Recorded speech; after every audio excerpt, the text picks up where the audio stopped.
He who can commit, he who has discipline, he who can sacrifice, he who can take risks, can dare everything.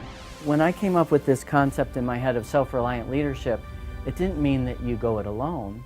It really meant that you're asking yourself tough questions and you're having the courage to answer them and act. And sometimes you need somebody else to help you with those questions. Mountain climbing is analogous to a lot of things in business. Climbing the mountain, overcoming obstacles, working through pain. There's more than a few times today I thought, maybe it's just not meant to be today. And I thought a bunch of times about turning around saying, well, it is tough. And I thought, I just need to slog through. Persevere, find a different way, and make it happen. What's changed about the way that we lead people in 30 years? What innovations have occurred with the way that we manage and inspire people?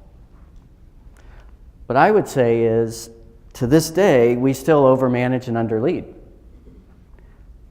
KPIs, critical success factors, all those tasks, all those spreadsheets, those are of paramount importance to execution, focus, getting things done.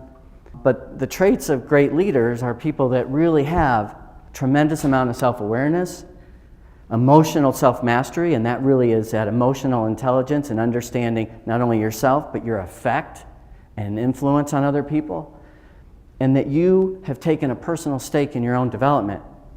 I mean, you've got this great opportunity. I mean, this phenomenal company that's providing an environment for you to do great things. So when I talk about self-reliant leadership, I'm drawing on those ancients and basically saying, I think what it really is knowing which questions to ask and having the courage to answer those questions and act. That's what I really think it's all about.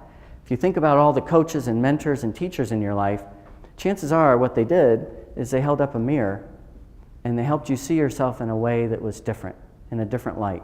They helped you reflect to become better. They asked you great questions. That's what they did. And again, in our own self-development, we've got to figure out, what are the questions? The question I started with today, and I asked you about your future, that's one of those questions. Anybody ever heard of adversity quotient before? So there's work that's been done that basically says, this is the best indicator, one of the best indicators of a leader's aptitude. And you think about it, when you're managing people, it's status quo, it's tasks, it's doing things right. And leadership is doing the right things, especially during crisis and adversity. And Ensign, you guys don't have any adversity, right? No crisis. So some people look at adversity and they say it's permanent, pervasive, and personal. It's going to last forever. It involves everything, and the world's against me. So again, think about your own adversity quotient. Not only how you're dealing with it, but I want you to think about how you're dealing with it, how it affects others around you. Whether you're working with colleagues or subordinates or superiors. Because your actions are a contagion, good or bad, and especially in times of adversity.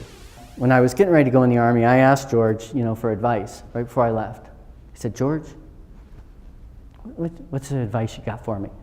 And he said, I got two things. First thing, when it's bad, take it day by day. And when it's really bad, hour by hour. And when you don't think you can handle another second, just take it moment by moment. You'll get through it. Because it's going to be hard. I'm like, good. That's like macho advice. And then the second thing he said was, choose your friends carefully. You need to work with everybody. You need to get along. But choose your friends carefully. At 17, that made no sense to me. I'm like, oh well, I got one good piece of advice. Now as I reflect back, more than 30 years, boy, that was good advice. So right after that picture was taken, and George was in town for my son's high school graduation and to send him off to West Point, my son said, George, I want to show you all my stuff up in my room and my acceptance to West Point. So George went up. Kevin came down about a half hour later. And at dinner, he whispers to me, he goes, Dad, I got advice from George. I said, let me guess. George gave him the exact same advice. The Army Times did a really nice story on, the fact that this this old guy who'd been in 3 wars, had never been to West Point and had mentored this young man going through West Point. And a little bit about my book, because George plays a prominent role in my book. And the author asked George, what's this graduation week meant for you here at West Point? All this pomp and circumstance. And George said, this has been the apex of my life. Not like of my career. I mean, because what it meant to George was not so much the military, but the virtues that George espoused, he knew were truly embedded in this kid. I want you to think about, and write down real quick, that name of that leader that helped you at some point in your life. And here's the question for you. Have you thanked them? Do they know they helped you? The second is think about somebody that's helping you now, somebody that's in your life mentoring you. Is it a reciprocal relationship? Is it give and take, or is it just take? And then think about that goal you said, you wrote down at the very beginning. To accomplish that goal, who do you need in your life to help you that's not in your life right now? I guarantee if you approach them in the right way, they will help you. The last thing I want you to think about from a mentoring perspective, especially those that have more experience, is who are you mentoring? Are you approachable? Do you feel a duty to help those people with less experience come up? And I think what I said at the very beginning is people support what they help create. You know, we as leaders have to figure out ways that we get people involved.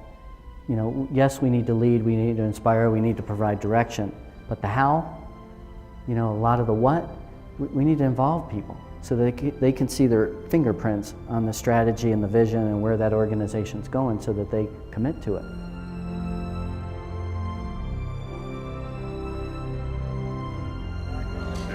Oh, thanks. Nice to meet you. Hey, Jim. What do you think?